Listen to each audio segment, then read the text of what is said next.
Viver e não ter a vergonha de ser feliz, cantar e cantar e cantar. Pois é, nessa alegria de viver intensamente que eu saúdo você, meu amigo e minha amiga. Olá, seja bem-vindo ao nosso quinto vídeo sobre as trilhas para a catarse filosófica. Pois é, estamos aí, são seis vídeos, pois estamos no penúltimo e justamente pensando um pouquinho das bases deste pensar reflexivo que nos provoque a pensar e a ir além das nossas amarras. E é justamente esta vida pulsante, intensa, radiante que a gente quer viver intensamente. Nós vimos no vídeo anterior, na figura de Sócrates, o grande Magnus Sócrates, que nos ensinou tantas coisas, e justamente uma das coisas é conhecer a nós mesmos.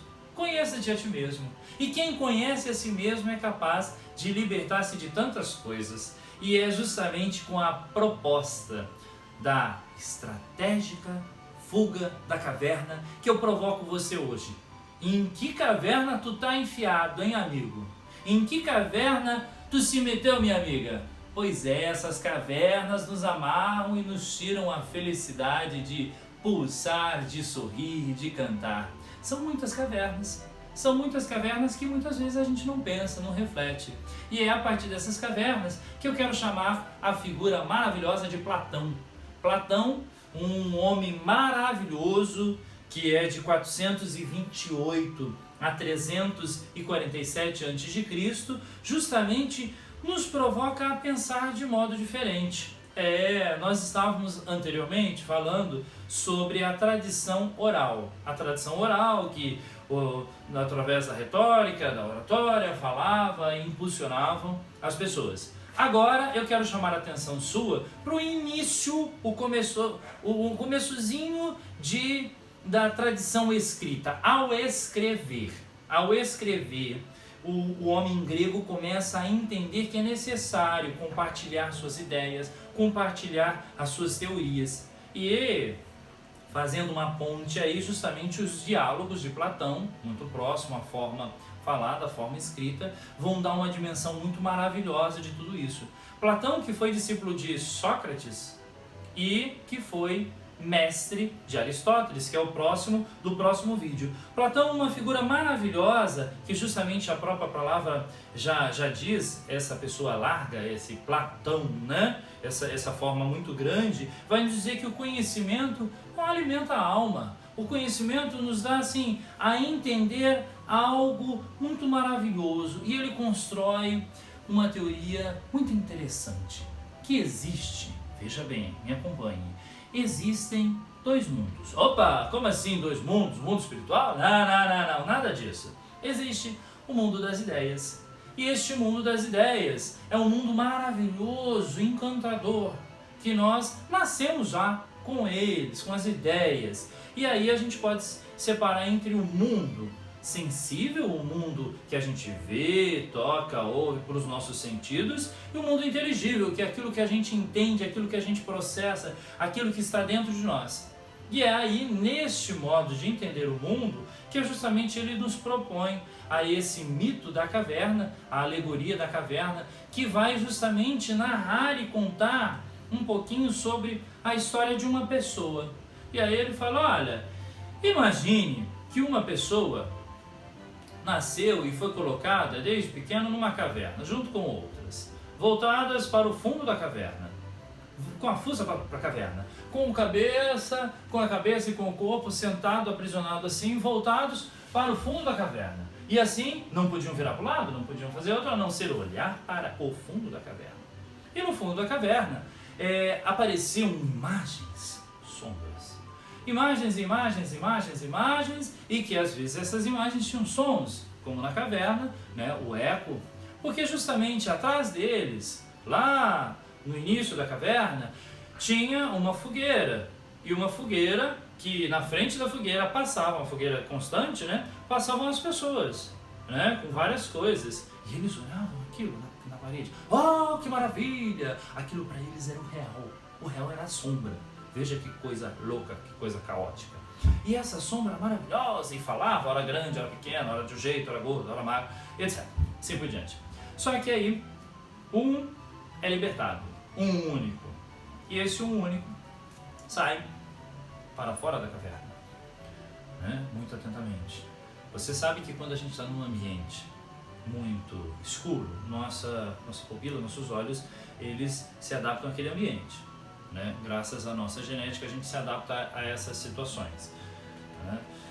Quando nós vamos para o claro, dá uma coisa assim, dói os olhos, etc., mas se adapta. Justamente aconteceu isso com este homem que estava preso. Ele saiu da caverna, foi andando, foi para fora. Quando chegou fora, estava meio turvo assim, porque muita claridade, e se adaptou e começou a perceber o mundo maravilhoso que era o mundo real. Pois é. Segundo o nosso amigo Platão, o homem se interessa, se encanta com tudo aquilo que é voltar e contar. Ele tenta, ele volta, ele chega e fala, mas as pessoas não acreditaram. Não acreditaram, e sabe o que fizeram com ele? Mataram ele. Bateram nele todo porque ele estava falando uma mentira, uma forma errada de ver o mundo.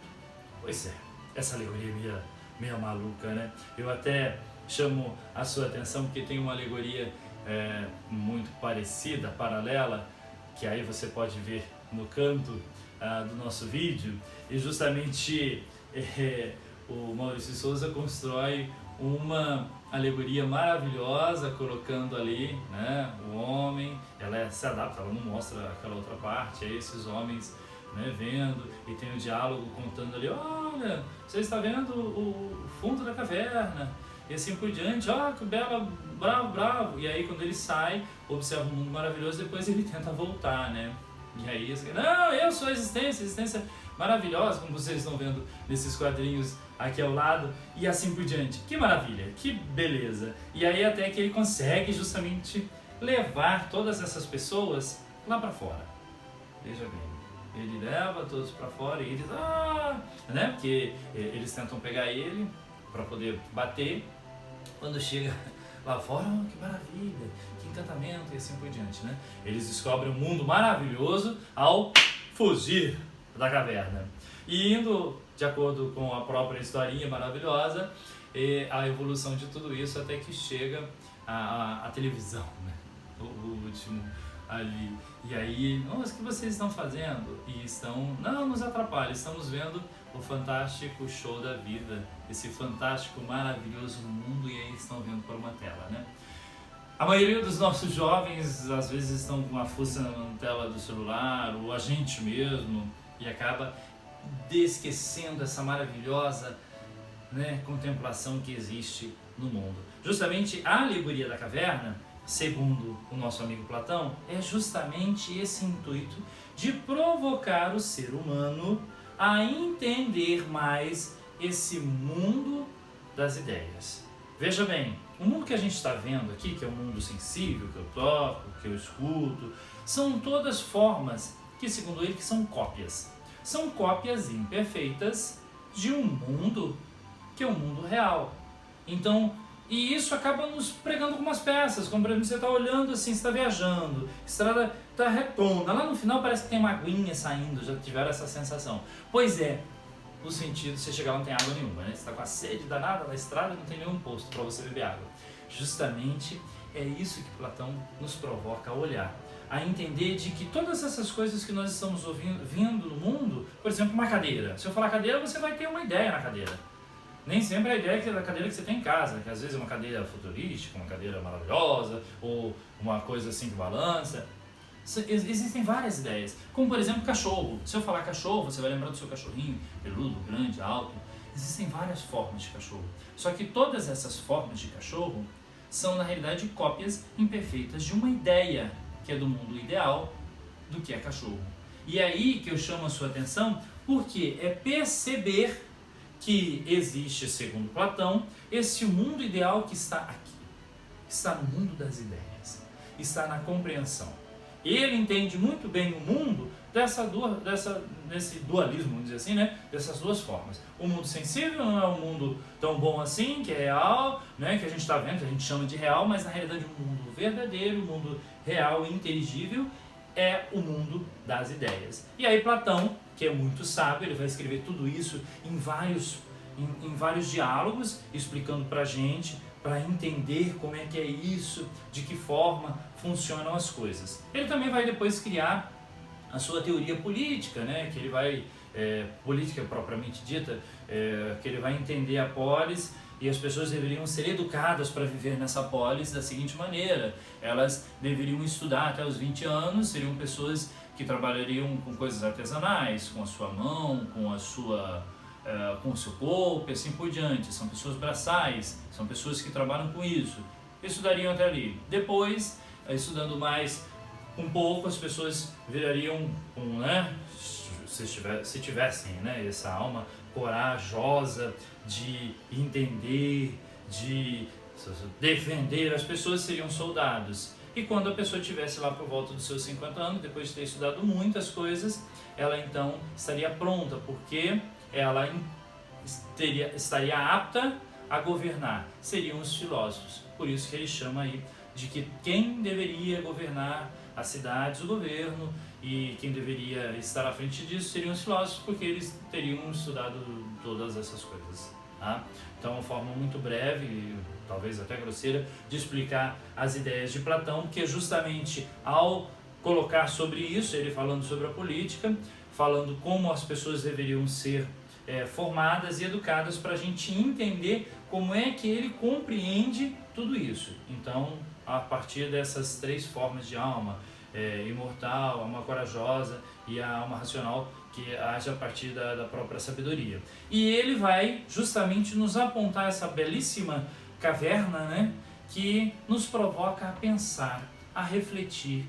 Nossa, mas de que forma eu, enquanto ser humano, consigo vivenciar essa caverna na minha vida? Quais são as cavernas que você precisa fugir e entender e compreender o mundo? É justamente fugir. E olha que coisa interessante e fantástica. Se você observar na sua cidade, ou até mesmo nas grandes cidades, a maioria tem nas grandes cidades, aquelas formas de grafite, a grafitagem, que belíssimos muros, que belíssimas obras que silenciosamente nos provocam a sair da nossa caverna, do nosso mundinho, do nosso quadradinho, do nosso quadrado, e ir mais além, ou seja, entender essas diversas formas de compreender o mundo com um olhar reflexivo que nos transforma. E justamente a trilha de hoje, de fugir da caverna, ou seja, não é só fugir, é de nos desacorrentar, ou seja, abrir mão de algumas coisas que nos amarram ou de coisas que nos atrapalham a ver. Por exemplo, eu vou provocar você, a série que você está assistindo, a pensar um pouquinho mais. Opa, isso aqui, isso tem a ver com isso. Isso me dá a compreender várias formas. Veja bem, as novelas que uma grande parte da população brasileira adora, que são bem feitas, são maravilhosas, elas narram algo que tem a ver com a vida cotidiana e que às vezes nos dá uma raiva, às vezes dá isso, mas justamente essa narrativa de fuga, e as pessoas querem fugir das suas formas, né? Alguns às vezes até fogem da sua realidade atual, mas a realidade é encarar tudo isso. E aqui fica a nossa provocação de hoje. Será que é possível provocar pelo silêncio visual? Ou seja, essas formas maravilhosas que nós temos na sociedade, Sócrates, assim como Platão, silenciosamente nos provocaram através dessas palavras, através dessa alegoria. E aí fica a nossa provocação de hoje, justamente relembrando aí das condições que cada um tem de viver, que é justamente, peraí, será que essa trilha para a catarse filosófica minha, eu consigo fazer desse modo? Aí fica a nossa provocação. Meu amigo e minha amiga, isso aí, não perca o fôlego. No nosso próximo vídeo vamos falar um pouquinho a respeito dessa forma existencial de nos provocar ir além, justamente com o pensamento de Aristóteles. Resumindo, catarticamente viver. Como? Já que a gente fugiu da caverna, a gente tem que procurar um lugar, né? E esse lugar é justamente o que eu te proponho. Meu amigo e minha amiga, fique bem, um abraço, até o próximo encontro. As trilhas para a catarse filosófica estão chegando ao último capítulo, ao último eixo, e você não pode perder. Grande abraço!